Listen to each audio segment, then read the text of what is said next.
Kepemimpinan dan kasih sayang. Perlakuan setiap kata itu sebagai pintu. Setelah kamu melewati pintu, ada ruangan di baliknya. Terserah, mau pintu apa, ruangan apa.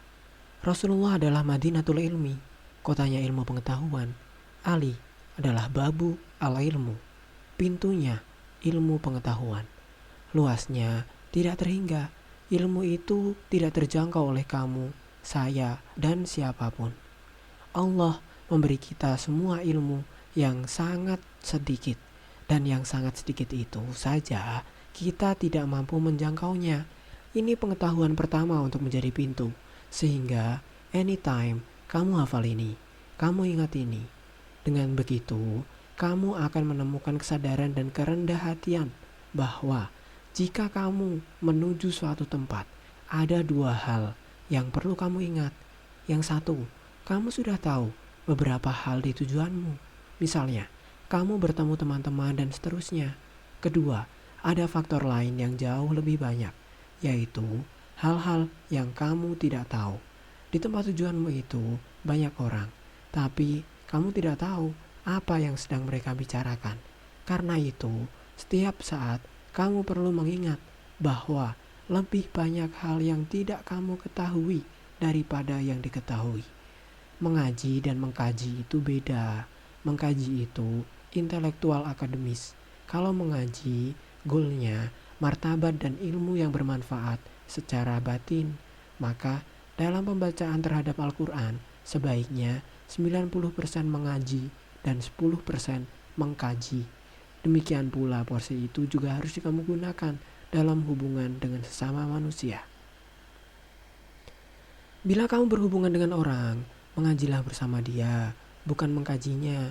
Cari manfaat sebanyak-banyaknya untuk segala kebaikan dan kebenaran. Jangan mempelajari orang itu, karena kamu pun tidak nyaman ketika ada orang lain mempelajarimu. Ada dua pendekatan. Pertama, belajar dari. Kedua, mempelajari. Belajar dari harus lebih banyak dari mempelajari. Kalau benar-benar mempelajari suatu hal, kamu tidak akan pernah sampai. Kamu mau mempelajari siapa? Mempelajari diri sendiri pun kamu tidak akan sampai. Maka sebaiknya kita tadaburan bersama. Selama ini mengisi jarak dengan Al-Quran melalui tafsir. Maka yang lahir adalah mufasir untuk orang-orang yang menafsirkan atau ahli tafsir. Jalalain, Ibnu Katsir, Quraisy Shihab, dan Buya Hamka itu semua ahli tafsir. Setiap saat kamu perlu mengingat bahwa lebih banyak hal yang tidak kamu ketahui daripada yang kamu ketahui. Menafsirkan itu butuh persyaratan ilmiah dan akademik yang luar biasa berat.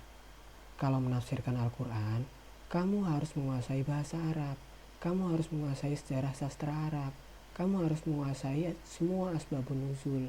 Dalam satu kalimat, kamu harus mengetahui semua unsurnya dan asal-usulnya. Kamu harus tahu latar belakang turunnya wahyu, ada peristiwa apa di belakangnya. Itu namanya asbabun nuzul. Lalu, siapa yang memberi judul surah-surah Al-Quran? Kalau membaca Al-Quran dengan alur berpikir akademis, kamu akan sangat kecewa. Pola pikir itu seperti yang kamu gunakan ketika kuliah. Misalnya, kamu mempelajari kotoran sapi dalam perkuliahan. Isi pembahasannya adalah segala hal mengenai kotoran sapi hingga teknologi pupuk. Tapi kalau kamu ingin mempelajari sapi di surah Al-Baqarah, ya tidak akan ketemu. Begitu pula cara berpikir dalam hidup ini. Tidak seakademis itu. Kalau kamu mau cepat menemukan kehidupan dan kesejatian, ikuti Al-Quran. Al-Quran mengatakan Al-Baqarah tidak berarti kamu bisa riset mengenai sapi di surah itu. Begitu pula dalam surah An-Naml. Kamu tidak akan menemukan pembahasan semut di sana. Jangan mempelajari Al-Quran. Belajarlah dari Al-Quran. Itu bedanya tafsir sama tadabur. Setahu saya, Al-Quran tidak ada saran untuk menafsirkan. Tidak ada ayat tafsir. Bila kamu beragama Islam dan berpikir untuk menjadi orang Islam yang baik itu, harus menafsirkan dan menjadi ahli tafsir dulu. Kamu pasti putus asa. Bila kamu berhubungan dengan orang, mengajilah bersama dia, bukan mengkajinya. Cari manfaat sebanyak-banyaknya untuk segala kebaikan dan kebenaran. Jangan mempelajari orang itu, karena kamu pun tidak nyaman ketika ada orang lain mempelajarimu. Allah ngomong alif lam mim, itu saja tidak bisa ditafsirkan. Semua ahli tafsir menyerah. Allah ngomong alif lam mim, Allah ngomong alif lam mim, itu saja tidak bisa ditafsirkan. Semua ahli tafsir menyerah. Kamu tidak perlu menafsirkan, cukup rasakan apakah kamu mendapatkan manfaat atau tidak dari apa yang kamu hadapi. Misalnya, alif lam mim, yang paling penting adalah kamu lebih beriman setelah membacanya meski kita tidak tahu artinya. Tujuan tadabbur bukan pemahaman ilmiah. Goalnya adalah kamu mendapat manfaat apa tidak, hidupmu menjadi lebih baik atau tidak, menjadi lebih dekat dengan Tuhan atau tidak. Itu namanya tadabbur. Jangan merasa awam dengan Al-Quran. Tafsir juga sangat penting. Itu tugas para ulil albab. Kalau tukang beca, penjual angkringan, tukang ojek, kondektur kereta api, satpam disuruh menafsirkan, ya itu tidak adil dong. Jangan berpikir bahwa yang bisa menjembatanimu dengan Al-Quran itu cuma tafsir. Ada jembatan lain, yaitu tadabbur. Dalam Al-Quran itu disebutkan, afala tatadabbaruna al-Qur'ana. Apakah kalian tidak mentadabburi Al-Quran? Contoh tadabbur. Kalau beli motor, kamu tidak harus mengerti siapa direktur pabrik motor itu. Kamu tidak harus tahu berat motor itu berapa. Kamu cukup menjadi mudabir saja, yaitu orang yang mencari atau menemukan manfaat dari motor tersebut. Begitu pula pada pohon, angin, atau pada Al-Quran, cari dan temukan manfaatnya. Bahkan Allah juga menyarankan kita untuk bersikap tadabbur, karena Al-Quran itu tidak ada batasnya, terbuka untuk siapa saja. Contohnya, surah Al-Ikhlas, tidak ada kata ikhlas. Lalu surah Atin, ada sarjana dari Jepang melakukan penelitian terhadap ribuan buah untuk menemukan fungsi-fungsi medisnya. Lalu mereka menemukan bahwa sel-sel manusia itu bisa diperkuat, proses perapuhannya bisa diperlambat dengan ramuan 1 buah tin dicampur 7 buah zaitun. Itu kesimpulan penelitian yang meneliti orang Jepang, bukan orang Indonesia, bukan orang Arab, orang Jepang yang tidak pernah mendengar Al-Quran di dalam kehidupan. Jadi, tadabburilah Al-Quran, berakrablah dengannya. Kalau tidak bisa baca Arabnya, cobalah untuk belajar sedikit demi sedikit. Kalau tidak bisa, baca terjemahannya. Kalau tidak kuat membaca terjemahannya secara berurutan, sewaktu-waktu kamu wudhu, bismillah, buka, dapat halaman berapa? 2 halaman itu dicari terjemahannya. Kalau itu juga tidak kuat, pokoknya punya Al-Quran cukup. Tidak ada yang awam sama Al-Quran. Kalau kita menganggap Al-Quran harus dipahami secara tafsir, akademis, siapa orang yang tidak awam? Nabi Musa tidak pernah tahu Al-Quran, apalagi Nabi Adam. Masa Nabi Adam membaca Al-Quran, huruf saja belum ada waktu itu? Ukuran tafsir itu adalah benar atau tidak secara rasional, secara ilmiah, bahkan secara akademis, teknis. Kalau tadabbur, ukurannya sederhana, yaitu cari manfaatnya saja. Mulai sekarang, berusahalah sebisa mungkin mencintai Al-Quran. Ada Al-Quran di mejamu, di rak, atau di mana saja. Yang penting, kamu bisa melihatnya dengan senang. Kamu mencintainya, cukup sudah. Di mata Allah, kamu punya derajat, insya Allah. Cinta itu kondisi, mencintai itu aktivitas. Mencintai itu tidak harus cinta. Mungkin kamu tidak terlalu cinta, tapi kamu mencintai. Mencintai itu komitmen, setia, kerja keras untuk menyenangkan, membahagiakan orang yang mencintai. Maka bekal yang utama bukan cinta pribadimu, tapi kebersamaan cintamu kepada Tuhan. Sedikit kembali ke tin tadi. Pokoknya Kalau kamu ingin awet muda, ramuannya seperti itu tadi. 1 tin dan 7 buah zaitun. Tin dan zaitun. Watin wa zaitun wa turi sinina wa hadzal baladil amin. Ramuan 1 tin dan 7 zaitun itu yang diteliti oleh orang Jepang selama bertahun-tahun ternyata juga sudah diisyaratkan dalam Al-Quran. Coba buka surah At-Tin. Di situ ada kata tin, hanya disebutkan 1 kali. Lalu coba buka seluruh Al-Quran dan kamu hanya akan menemukan 1 kata tin dari seluruh Al-Quran. Ya, di ayat watin wa zaitun. Tapi untuk kata zaitun 7 kali disebut dalam Al-Quran. Jadi komposisinya sama dengan obat awet muda tadi. 1 tin, 7 zaitun. Gusti Allah sepertinya memang suka main tebak-tebakan, dan yang diberinya hidayah untuk meneliti itu bukan orang Islam, tapi orang Jepang. Dari situ kita bisa petik pelajaran bahwa Al-Quran itu bukan soal kamu paham atau tidak, tapi kamu mendapat manfaat atau apa tidak. Itulah namanya tadabbur. Mulai sekarang jangan minder sama Al-Quran, jangan minder sama Islam.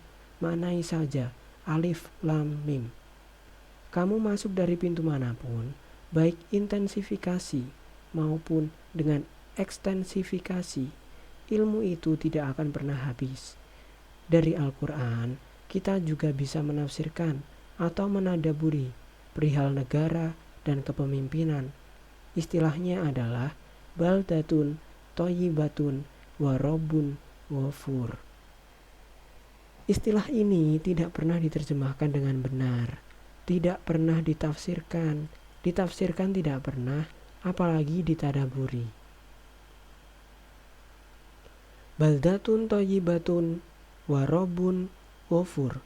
Ada baladil amin di surah Al-Balad. Dalam surah At-Tin ada watin wa zaitun wa turi sinina wa hadzal baladil amin. Ada berbagai macam istilah yang menggunakan kata dasar balad. Semua bergantung pada konteksnya. Ada baldah, lagu kebangsaan Mesir itu biladi, negaraku. Dari satu akar kata yang sama, balad, baladun, baladi, atau baladin. Tergantung posisinya. Ada juga baldah, ada bilad, ada 3 macam. Jadi komunitas dalam sebuah teritorial itu memiliki 3 kemungkinan dimensi. Kalau kita cari di bahasa Indonesia, bilad itu negara NKRI. Kalau baldatun itu bukan batas kenegaraan. Baldatun itu satu wilayah yang tidak ada batas-batas formal kenegaraan. Itu baldah. Sama dengan Korea, balad. Lebih umum lagi, kalau dalam bahasa Indonesia ada negara, ada negeri. Negara adalah satu bangunan formal, ada konstitusinya dan ada undang-undangnya. Kalau negeri tidak, batas negeri adalah cintamu di dalam batinmu. Kalau negara, batasnya jelas, mana yang disebut Malaysia, mana yang disebut Cina. Pemimpinnya di negeri beda dengan pemimpin negara. Negara tidak punya kekayaan batin, negara tidak punya nurani. Hukum negara tidak punya nurani. Hukum negara itu teknis dan padat. Kamu mencuri sepeda karena terdesak keadaan. Istri mau melahirkan tidak punya biaya, tapi kamu tertangkap dan dihukum karena mencuri sepeda. Hukum tidak peduli alasanmu kenapa sampai mencuri. Itu negara. Di negeri lebih luas. Kepemimpinan negeri tidak harus seseorang, tidak harus figur. Kamu semua bisa jadi pemimpin. Pemimpin itu output dari kepemimpinan. Tapi kalau di negara, kendati subjek utamanya pemimpin, belum tentu outputnya adalah kepemimpinan. Makanya negeri dan negara itu beda. Bilad sama baldah atau balad. Negara ini saja tidak menyadari dirinya negara. Maka dari situ tidak punya pegawai. Bayangkan, negara sebesar Indonesia tidak punya pegawai. Makanya susah kan hidupmu? Yang punya pegawai kan negeri, PNS, pegawai negeri sipil.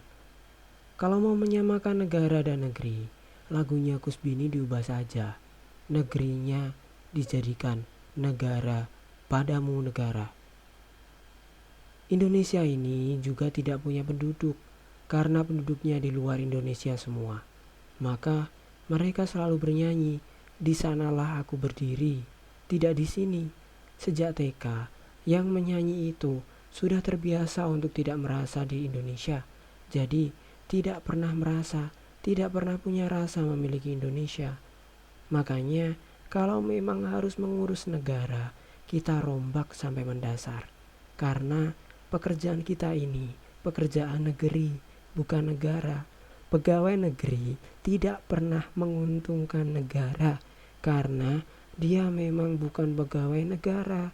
Kalau dia pegawai negara, dia harus taat kepada undang-undang negara. Negeri kan tidak punya undang-undang. Memang ada UU negeri? Tidak ada. Anehnya namanya kok pegawai negeri? Ini salah satu pasal yang paling urgent yang harus dirombak oleh seorang presiden begitu dia menjabat. Di minggu pertama, dia harus mengubah kata negeri menjadi negara. Kalau pegawai tidak ada undang-undangnya, dia tidak harus taat kepada siapa-siapa. Apalagi yang disebut sebagai atasan para pegawai itu cuma outsourcing. Tenaga sementara yang bekerja 5 tahun belum tentu tahu apa-apa mengenai apa yang dia kerjakan.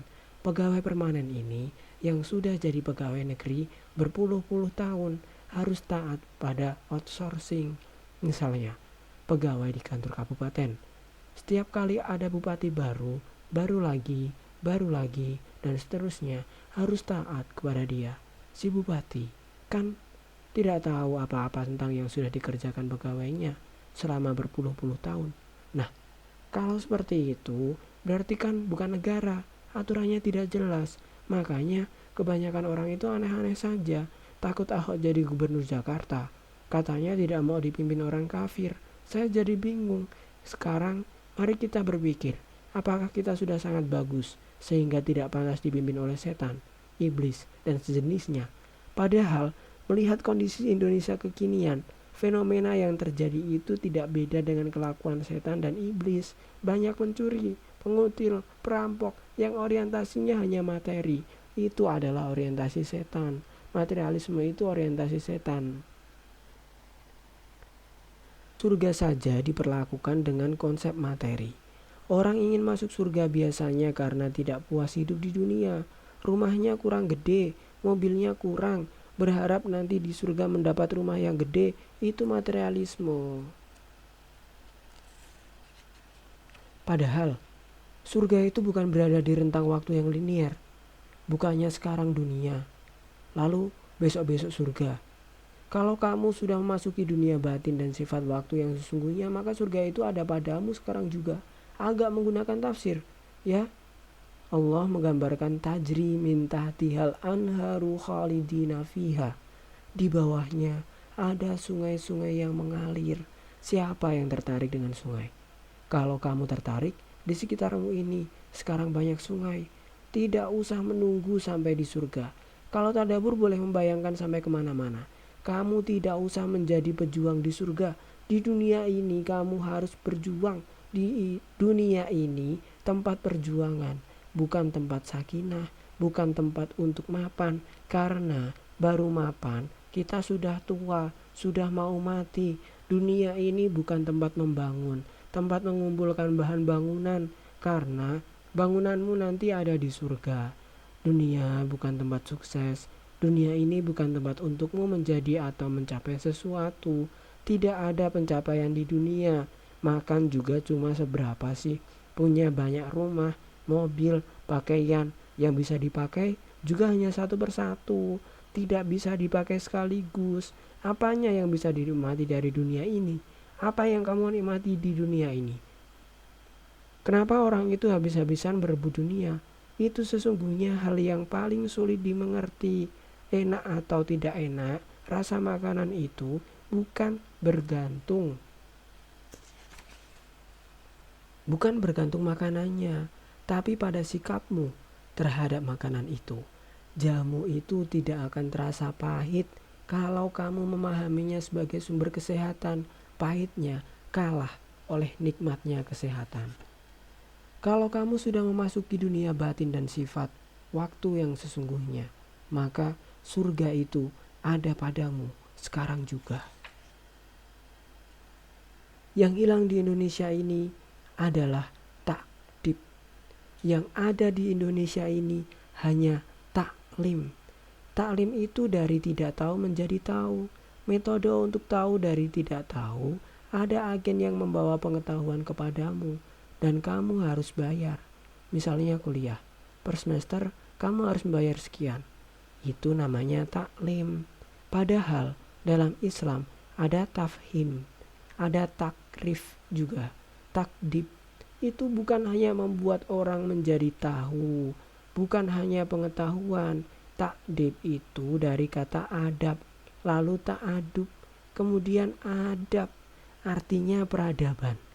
Takdib adalah satu proses atau satu workshop yang membuat orang belajar beradab. Takdib itu pemberadaban. Di sekolah tidak ada pemberadaban. Sekolah tidak ada hubungannya dengan dunia rohani, bahkan tidak ada hubungannya dengan dunia moral. Karena itu, seorang profesor doktor yang melakukan korupsi, gelar profesor doktornya tidak dicopot. Tapi kalau seorang syekh, seorang imam, seorang ulama, bila dia melakukan kegiatan tercela, keulamaannya tidak lagi diakui. Enak atau tidak enak, rasa makanan itu bukan bergantung pada makanannya, tapi pada sikap kamu terhadap makanan itu. Jamu tidak akan terasa pahit kalau kamu memahaminya sebagai sumber kesehatan. Pahitnya kalah oleh nikmatnya kesehatan. Itu semua karena sekolah tidak ada hubungannya dengan moral. Tidak masalah tidak bermoral, kamu bisa tetap menjadi seorang dokter, tetap kamu profesor. Karena itu, untuk menghindari dekadensi moral, kami di Jombang berusaha menghidupkan takdib. Tiap akhir pekan, sebulan sekali, anak-anak SMK di tempat saya, kami kasih paket takdib. Kami ajak untuk berpikir empiris, berkeringat, melakukan penelitian, melakukan game-game, dan aneka macam lainnya. Tapi, dari seluruh kegiatan itu, nilai kehidupan kami ringkas di dalam satu pekerjaan. Kesungguh-sungguhan, disiplin, kesabaran, tanggung jawab, kepemimpinan, semuanya kami ringkas di dalam proses bernama takdib. Alangkah indahnya bila ada inovasi di dunia pendidikan, tapi saya kira tidak mungkin terjadi. Tidak mungkin terjadi secara formal di negara, sebab negara itu ruwet. Kalau negeri gampang. Negara dengan biaya berapapun tidak bisa mendatangkan orang yang mengajarkan takdib lalu disuruh duduk sampai pagi. Tapi kalau negeri itu takdib, karena kamu bukan diajar, tapi kamu digali. Pengetahuan itu sebenarnya lahir dari diri kamu sendiri. Seorang yang mengajarkan takdib hanya merangsangnya, cuma memancing, cuma menggali agar potensi itu muncul. Bedanya sekolah dengan takdib adalah di sekolah itu ilmu diberitahukan, ditransfer. Kalau di dalam takdib kamu dipancing agar ilmumu muncul, karena sesungguhnya kamu sudah punya itu semua. Takdib dan tadabur itu menyenangkan. Kalau tafsir, kita tidak boleh sembarangan. Tafsir itu untuk orang-orang pintar, orang-orang elit. Kalau kita orang biasa, tadabur sajalah. Apa saja pokoknya menjadi manfaat untuk kebaikanmu, untuk kenikmatan hidupmu, untuk kedekatanmu dengan Tuhan, cukup. Bila kotoran sapi pun bisa membuatmu lebih baik, tadaburilah ia. Maka menurut saya daripada revolusi mental. Lebih baik revolusi kotoran sapi, lebih jelas. Kalau kamu bisa menadaburinya, kalau mau menadaburi mental, repot. Lawang kebanyakan orang tidak tahu bedanya mental, spiritual, dan intelektual. Allah tidak pernah menciptakan sesuatu yang sia-sia, termasuk kotoran sapi. Ya bisa menjadi pupuk, jelas bermanfaat kan? Saya pakai aki sejak dulu, karena begitu saya memandang aki. Karena begitu saya memandang aki, saya ingat Allah dan Rasulullah. Batu aki ini dulunya batu biasa, selama berjuta-juta tahun seperti itu. Tapi begitu kita gosok, ternyata ia bisa bersih dan enak dipandang. Tidak ada sampah dalam cipratan Allah, selalu ada dzurrah atau daur ulang, recycling. Jadi ketika menggosok-gosok batu menjadi aki ini, kita sembari mengingat Allah. Rabbana ma khalaqta hadza batila. Ingat bahwa Allah tidak menciptakan sampah. Begitu juga dengan mengingat Rasulullah. Rasulullah itu Muhammadun basyarun. La kal basyari bal huwa yakut wan nasu kal hajar. Muhammad itu makhluk biasa, tapi bukan sembarang makhluk. Muhammad itu mutiara. Bila kotoran sapi pun bisa membuat kamu lebih baik, tadaburilah ia. Muhammad itu yakut. Muhammad itu berlian, intan, emas, logam mulia. Makanya begitu melihat batu akik yang sudah menjadi bagus, jadi ingat Kanjeng Nabi. Di sekitar leher Merapi saya tanami kemenyan. Kemenyan itu bukan klenik, soal kebatinan, lambang syirik. Klenik segala macamnya itu letaknya bukan di bendanya, letaknya di dalam cara berpikirmu dan hatimu. Orang yang menyimpan keris karena percaya kekuatannya itu bukan musyrik. Keris itu dari besi. Al-Quran dalam surah Al-Hadid juga menceritakan perihal besi dan kekuatannya. Aku ciptakan besi yang sangat memiliki kekuatan. Allah menciptakan, menaburkan kekuatannya dan dipinjamkan kepadamu. Mengenai kepemimpinan dan pemimpin, keduanya hal yang berbeda. Pemimpin negara harus dipilih secara formal.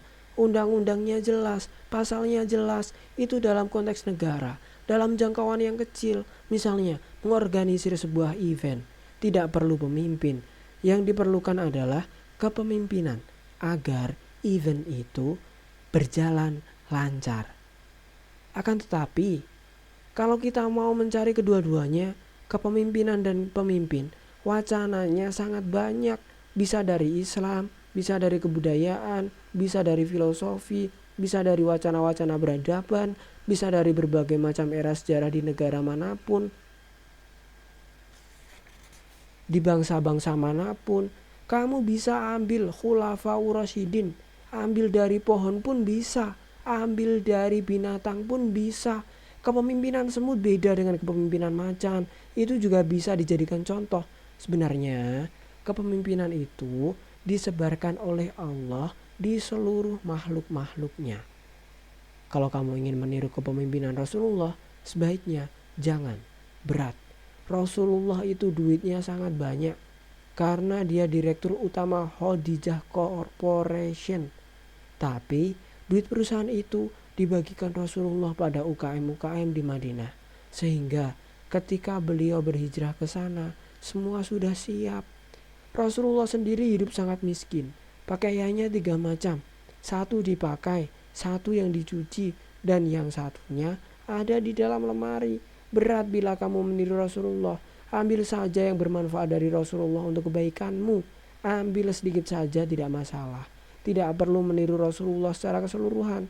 Rasulullah menolak disebut mulkan nabiyan. Beliau memilih menjadi abdan nabiyan. Mulkan nabiyan itu seperti Nabi Sulaiman, nabi yang raja. Kalau kamu menjadi gubernur, menjadi presiden, paling tidak ambillah dimensi-dimensi nabiyan. Ambil dimensi nubuwahnya. Meskipun itu KW5, KW6, yang penting kamu punya alur akses terhadap garis nubuwah. Nabi beda dengan Rasul.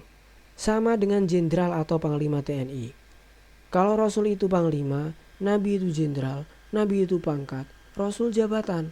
Semua rasul pasti nabi, tapi tidak semua nabi itu rasul. Semua pejabat harus memimpin, tapi tidak semua pemimpin harus jadi pejabat. Sekarang malah terbalik. Karena orang sudah tidak kenal kepemimpinan, orang tidak mengerti pemimpin, makanya cuma mimpi kepemimpinan. Karena orang tidak mengerti kepemimpinan itu apa. Dimensi kepemimpinan itu luas. Kamu mau ambil tadi Khulafaur Rasyidin, dari Nabi Yusuf, dari Nabi Sulaiman, Nabi Isa, Nabi Daud, dari Nabi Nuh. Semua bisa. Ambil dari binatang bisa. Seperti Rasulullah waktu mengangkat Hajar Aswad dengan serbannya. Kemudian diangkut bersama-sama. Ibaratnya semua parpol masa itu memegang ujung kain surban Rasulullah. Itu jenis kepemimpinan. Sama dengan Nabi Isa. Beliau mengadili orang yang berebut anak. Akhirnya beliau bilang, ya sudah, dibelah saja bayinya. Satu untuk sini, satu untuk sini. Dari situ ketahuan siapa yang tidak tega, sehingga bayi itu diberikan kepada yang tidak tega. Justru itu yang ibunya. Di masyarakat tradisional, kita sebenarnya sudah ada demokrasi yang lebih komprehensif, yang komplit. Kamu merasa bahwa kamu pemimpin dan khalifah, sehingga kalau mencari pemimpin yang berhak memilih pemimpin cuma manusia. Tapi di suku-suku tertentu, komunitas-komunitas yang kamu sebut primitif, mereka justru di puncak pemilihan pemimpin itu. Misalnya, kepala suku diserahkan kepada binatang. Jadi, seperti Rasulullah ketika mendirikan Masjid Nabawi. Di suku-suku tradisional, setelah dipilih 3 orang oleh manusia, oleh masyarakatnya, oleh anggota sukunya, diserahkan pada binatang. Kalau Rasulullah untuk menentukan Masjid Nabawi, kan diserahkan unta. Unta dilepaskan, dibiarkan saja. Dimanapun unta berhenti, disitulah Masjid Nabawi dibangun. Itu perhitungan ekologis, perhitungan ekosistem. Karena unta lebih peka terhadap letak sumber air daripada manusia. Unta punya naluri, binatang punya naluri yang kamu semua, kita semua tidak punyai. Saya contohkan satu kisah tentang pencarian pawang lebah. Ada 3 orang kandidat ditempatkan di tengah lapangan. Lalu diserbu lebah. 1 orang tidak kuat, lari tunggang langgang. Dia tidak pantas jadi pemimpin karena tidak bisa mengatasi masalah. Dia lari dari masalah. Orang kedua berusaha tetap di tempat meski disengat ribuan lebah, tapi akhirnya dia mati. Jenis seperti ini juga tidak pantas memimpin karena dikritik sedikit saja bisa-bisa dia langsung mati. Yang terpilih adalah orang ketiga. Dia menyeberangi lapangan, lalu berjalan sampai ke rumahnya dengan banyak lebah memenuhi badannya, penuh kemesraan, meski disengat juga. Inilah contoh kepemimpinan. Meskipun digigit, dia tetap mesra dengan yang menggigit. Dia tetap tidak marah. Dia seorang pemimpin demokratis. Tawon saja dibiarkan seperti itu. Jangan mudah apatis, jangan sinis, jangan mudah menolak atau menerima segala hal yang datang kepadamu. Ambil saja yang kira-kira bisa membuat kamu menjadi orang yang lebih baik, lebih dekat kepada Tuhan, lebih kagum pada ilmu pengetahuan, dan lebih takjub pada kemungkinan-kemungkinan dalam kehidupan. Pahamilah dan hadapilah apa yang diungkapkan orang lain dengan pendekatan tadabbur. Jangan mendekatinya dengan ilmu tafsir. Kalau pakai ilmu tafsir, kamu akan berhenti pada bagaimana cara menyelidiki kebenaran tafsirmu. Penelitian-penelitian akademis ilmiah itu wilayah tafsir mengenai punakawan. Dari kalangan santri menadaburi semar sebagai samar. Dalam bahasa Arab, samar artinya buah atau gareng.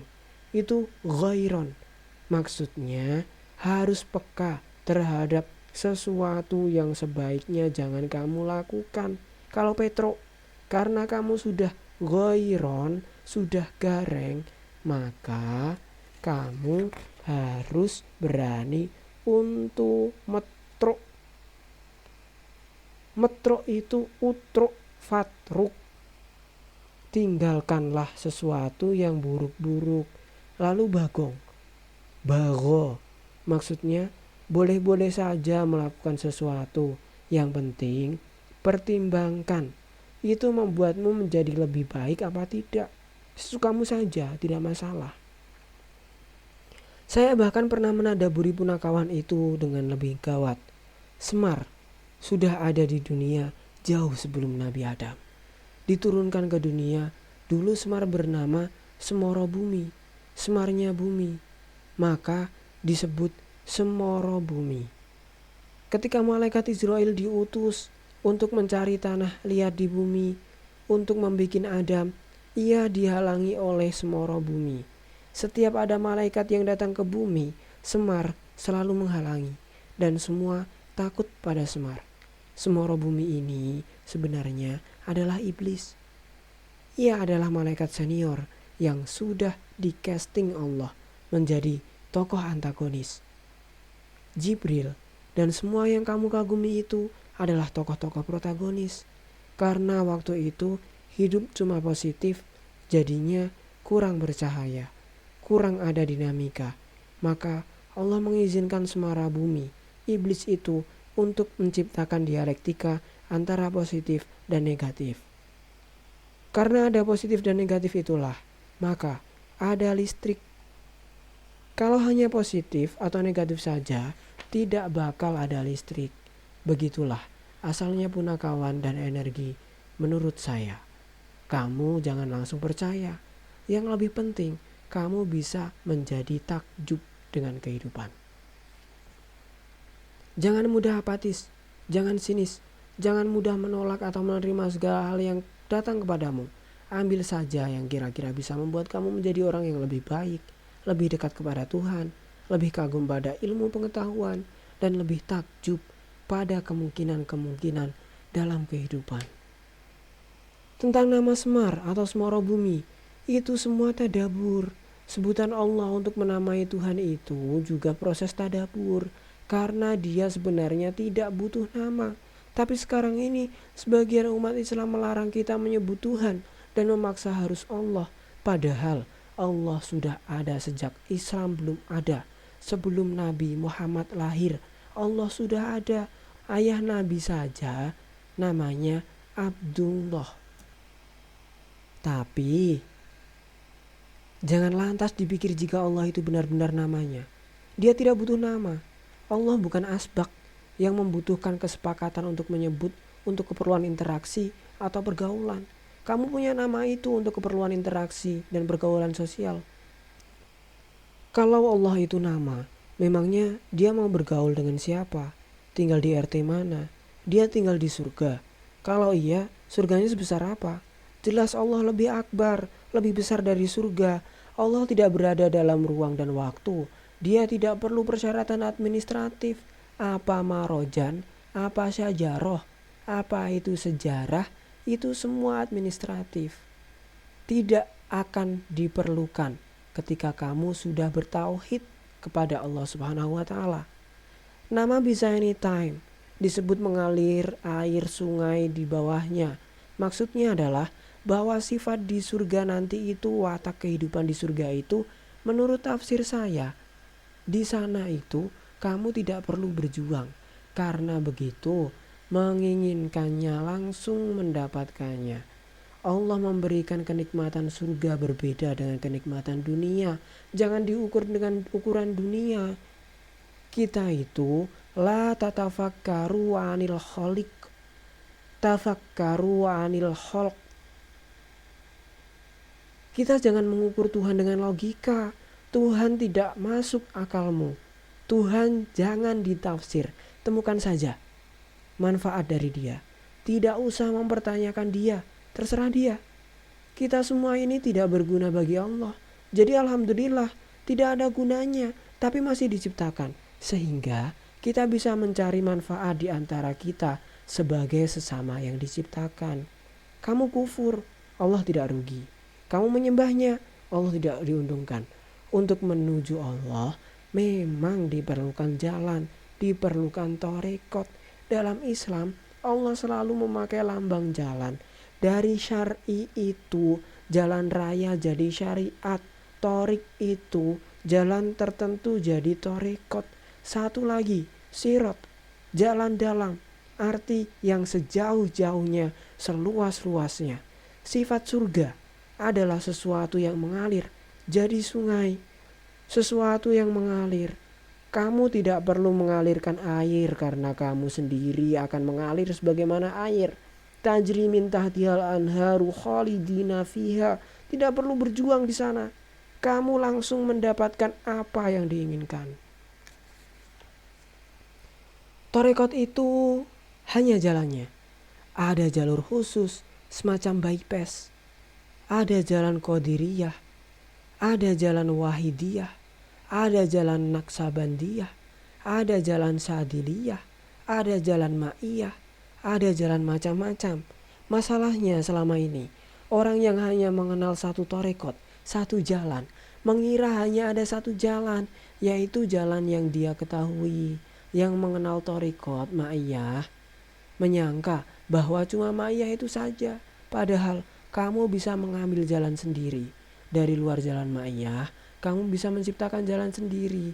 Dalam Islam, banyak sekali dialektika yang dilematis dan itu menyenangkan, sekalipun kadang-kadang dibikin pusing. Misalnya, kita meminta sesuatu kepada Allah. Kalau kita terus meminta, nanti dikira kita orang yang tidak tahu bersyukur. Karena rahmatnya melimpah di mana-mana, yang bisa kita nikmati setiap saat, tapi kita masih saja meminta. Tapi kalau kita tidak berdoa atau meminta sesuatu kepada Allah, disangkanya kita sombong. Kalau kamu menghadapi itu secara tafsir, secara formal, secara akademis ilmiah, pusing kepalamu, hadapilah sebagai tadabur cinta. Ya, begitu itu bercinta. Dialektika, kemesraan, ya seperti itu. Kalau mendekati kamu bisa bersalah, kalau tidak mendekati juga bisa salah. Nikmatnya hidup itu di situ. Torekot itu hanya jalannya. Adapun yang kamu jalani bukan torekot. Yang kamu jalani itu namanya mujahadah. Mujahadah adalah pemuaian dari kata jahdun, juhdun. Sesuatu yang berat. Kalau kamu berpikir berat, itu berarti ijtihad. Tapi kalau kamu merasakan hidup yang sangat berat, itu namanya mujahadah. Outputnya kamu berjihad. Karena kamu sudah berjihad, kamu sudah bermujahadah. Jihad dengan ijtihad itu sama dengan ghusl, sama ikhtisol. Ghusl itu aku mencuci, ana aghislu kaos, aku mencuci kaos. Tapi kalau aku mencuci badanku, itu ana aghtasilu, aku mandi, berarti mencuci diri. Ijtihad itu kamu melakukan jihad, tetapi di dalam dirimu. Mujahadah juga di dalam dirimu. Outputnya jihad. Kamu bekerja lebih keras, kamu membangun sesuatu yang baru, kamu berinovasi, lalu kamu diperkenankan Allah untuk mendapatkan invensi ilmu baru, teknologi baru, misalnya LTE 4G. Itulah saat-saat yang sangat indah, yang sangat potensial untuk bertorekot dalam arti penuh mujahadah. Bekerja keras, semakin berat hidupmu, semakin engkau bermujahadah. Tiap hari merasa khawatir, tidak aman, tidak ada harapan, was-was miris, itu mujahadah yang luar biasa. Itu tidak membuat kamu lebih matang, membuat kamu lebih beriman, membuat kamu lebih dekat kepada Allah. Dalam perjalanan yang berat itu, kamu mau lari kemana kecuali kepada Allah? Tidak benar bahwa dulu lebih gampang tirakat dan sekarang susah. Tirakat tidak harus jalan kaki atau tidur di kuburan. Mujahadah tersedia di mana-mana. Bersyukurlah. Kamu semua ini mujahidin, mujtahidin, mujahidin wa mujtahidin. Kamu adalah orang-orang yang berjihad tiap hari karena kamu tidak usah mencari, tapi sudah dapat beban-beban yang berat dalam hidup. itu adalah prestasi yang luar biasa di hadapan Allah. Bila kamu kecewa sama negara, kecewa dengan seluruh bangunan strukturnya, pejabatnya dan seterusnya, kamu jangan marah, jangan benci. Yang harus kita lakukan adalah memperbanyak negeri dalam hidupmu. Dan saya harap kamu meningkatkan kebodohan. Kita butuh 3 dari Allah. Pertama, hidayah. Hidayah itu meliputi apa saja. Berguna untuk bisnismu, karirmu, sekolahmu, dagangmu, apa saja. Kedua, kita butuh rezeki. Ketiga, kita butuh kasih sayang dari Allah Subhanahu wa Ta'ala. Bila kamu kecewa sama negara, kecewa dengan seluruh bangunan strukturnya, pejabatnya dan seterusnya, jangan marah, jangan benci. Yang harus kita lakukan adalah memperbanyak negeri dalam hidupmu.